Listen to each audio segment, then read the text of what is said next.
জয়গুরু, সবাইকে জয়গুরু, বন্দে পুরুষোত্তমম। পরম প্রেময় শ্রী শ্রী ঠাকুর অনুকূলচন্দ্র তখন নরদেহে আছেন।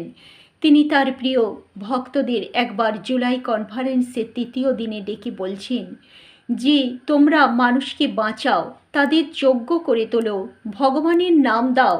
তোমাদের অনেক দায়িত্ব। প্রতিটা পরিবারকে সুকেন্দ্রিক করে তোলো, কেউ যেন বাদ না যায়, আর প্রতিটি সংসার যেন সুবিন্যস্ত হয়ে গড়ে ওঠে।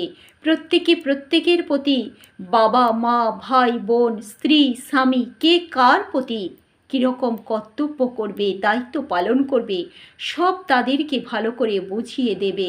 আর তোমাদের এই চরিত্র দেখে আর মানুষকে সেবা দাও। তোমাদের দেখে মানুষ যেন সেই নিজেদের তৈরি করে, নিজেদের চরিত্র বলে বলিয়ান করে তোলে, সেই ধনে তারা ধনী হয়।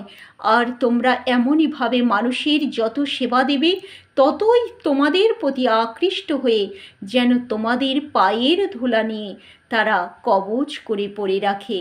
এতটাই তোমাদের হওয়া লাগে। কাউকে তোমরা দুঃখে পড়তে দিও না, দুঃখে যেন কেউ না থাকে, কষ্টে যেন কেউ না থাকে।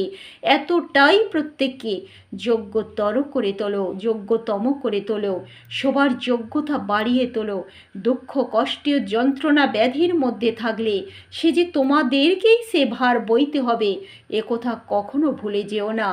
আর সব কিছুটাই করবে তোমাদের ইষ্টময়তার জন্যে, ইষ্টকে ভালোবেসে, ইষ্টের জন্যে ইষ্ট চাই বলে।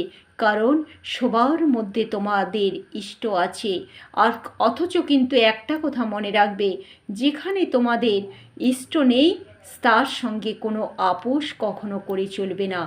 এইভাবে তোমরা চলো, দেখবে কতখানি মানুষের হৃদয়ে রাজা তোমরা হয়ে উঠবে। তোমরা নিজেরা রাজা হতে যেও না, তোমরা তাদেরকে রাজা করে তোলো। তাহলে দেখবে সেই তারাও যেমন লাভবান হবে, আর লাভবান হবে তোমরাও। এইভাবে চলো, এটাই আমার মনের ইচ্ছা। জয়গুরু, সবাইকে জয়গুরু।